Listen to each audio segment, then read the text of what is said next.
Here's a leisure time activity that, to our surprise, is becoming a mainstream college sport. In the 1970s, it was used to open relations between the US and China. Now, it's played competitively all over the world. Ping pong. Take a look.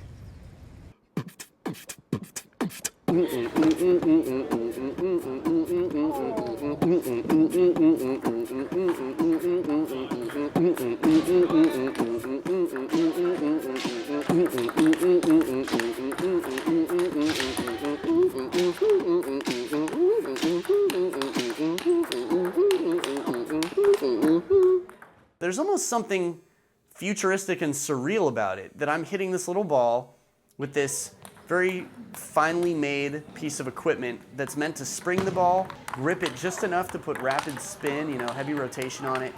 There's just this amazing feeling. It really does make me feel like a wizard. Adam Bobrow, a Los Angeles actor by trade, has brought international attention to the sport he loves just by being himself.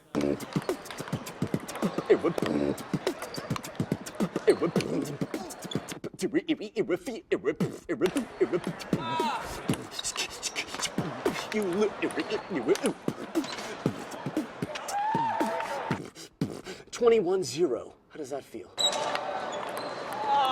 I have complete creative freedom, and that's one thing that I love about table tennis. It incorporates so many abilities and skills, many of which are physical, hand-eye coordination, speed, strength, and many of which are mental and creative.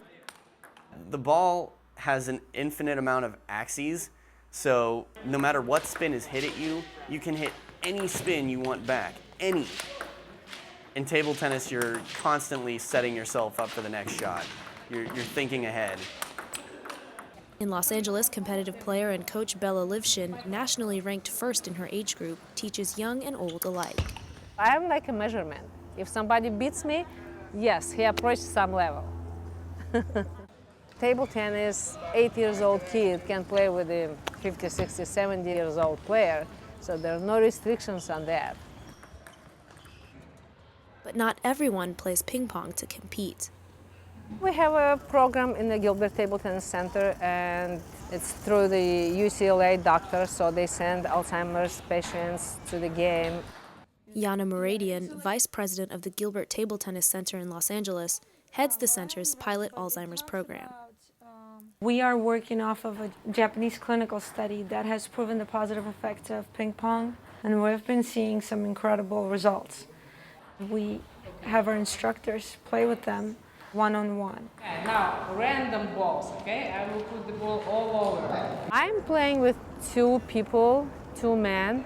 They are improving in the game, and I think it helps them to fight against their Alzheimer's disease. Alzheimer's is just one of those very scary diseases that affects pretty much all of us, As one of my associates said, if we don't have it, somebody we know will probably have it. My husband's therapist recommended this because they have a program for Alzheimer's patients. I think it's good for him. What do you think? I think it's good for me. Yeah. I'm not very good. Ping pong, it activates multiple portions of the brain simultaneously. So when you're playing, you're trying to stay focused. You're trying to predict where the ball will land. You also have to keep calm to be, in order to be able to hit the ball. It's the hand-eye coordination, all of these things, many things going on at once. And it has been called the best brain sport. In the vast city of Los Angeles, there exists a subculture of people who live and breathe ping pong. This is exactly how I do it every time I go play. So it's a great sport. And that's why I play it. It just brings me back to the joys of life. I'm ready to go now. Adani Meropis is an actor best known for his role as terrorist Abu Fayed on the TV show 24. But despite his fame, he says it's ping pong that brought all the good into his life. I can't lower it either. The German national team, without knowing that I play ping pong, when they hit a great wicked shot, they call it an Abu Fayed, which is my character name from 24. And I didn't know that until they told me at the US Open and Nationals that I go to in Vegas. And I was shocked by that. And they said, we didn't even know you played ping pong. You know, and here they are going, Abu Fayed, you know. So to me, there's something about that. And hopefully, I don't know where ping pong is leading me, but it has brought me great joy. It's rare that you have a tennis court at your house, but you can have a ping pong table all across the world. It's a game that you can play. Ping pong is a sport that's been around since the late 1800s. What started as an after-dinner version of lawn tennis for England's wealthiest has now become an international pastime. Parker Brothers later bought the American rights to the game ping pong, popularizing the name in the U.S., but in competitive circles, it's more often called table tennis. The first World Championship was held in London in 1926, but ping pong didn't gain global fame until the 1970s when the U.S. table tennis team visited China. 71 and 72, the ping pong diplomacy, Glenn Cowan, a U.S. player, exchanged gifts with a Chinese player at a time that was very socially sensitive for U.S. and China to be friendly.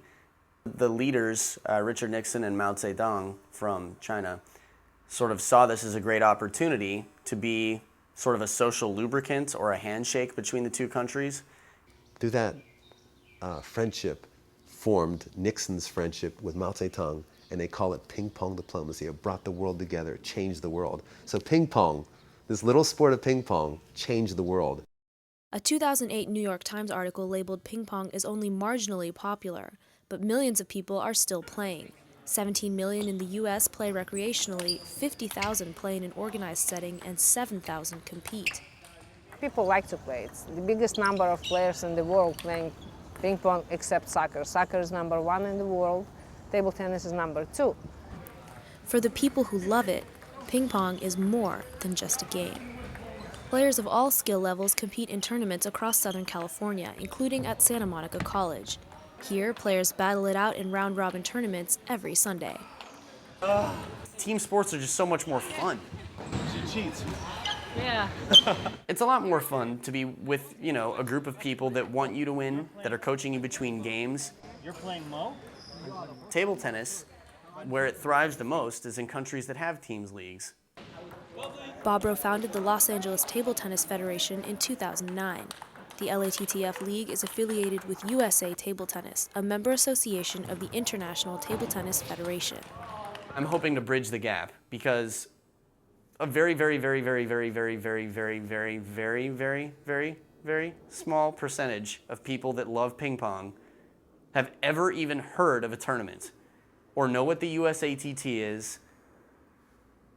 And that is one of many hopes of the league, is that anyone who loves the sport or even just enjoys playing it finds that there is a place to funnel that energy, a place where they can quickly get connected to this huge underworld. Honestly, it's a great sport. Once you get in a rhythm, you talk about things and everything else goes away except what you're focused on, the ball and your partner. I'm very thankful that something I take so much pleasure in doing has really been something I don't have to sacrifice. I would like more people to be able to make it real for themselves and for it to become truly a passion of theirs.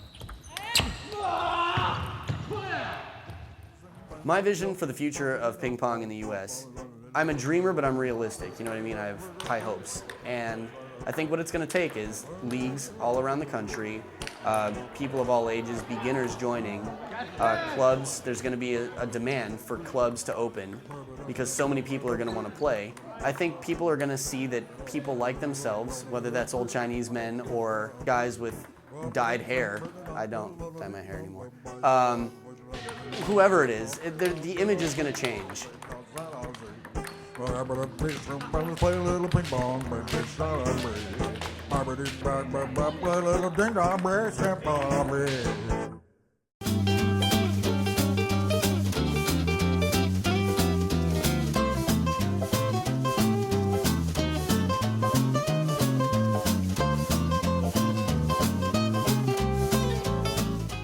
That's all for this episode of Impact. You can watch all our episodes at uscimpact.org. Now take a look at some of our upcoming stories.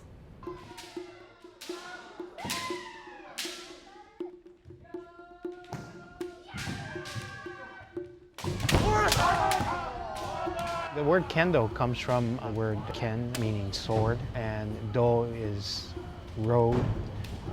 They say michi is the Japanese word. So kendo really means the road or path of the sword.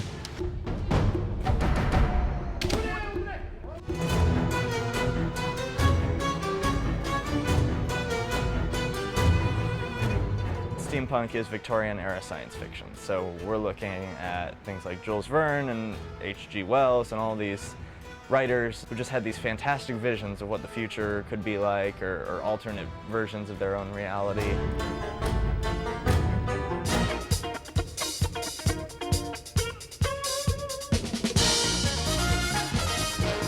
I grew up watching Charlie's Angels, Wonder Woman, Bionic Woman, a lot of strong action women, and then of course Dukes of Hazzard, just all these fun action shows. And I grew up just thinking, wow, that'd be fun to double an action actress.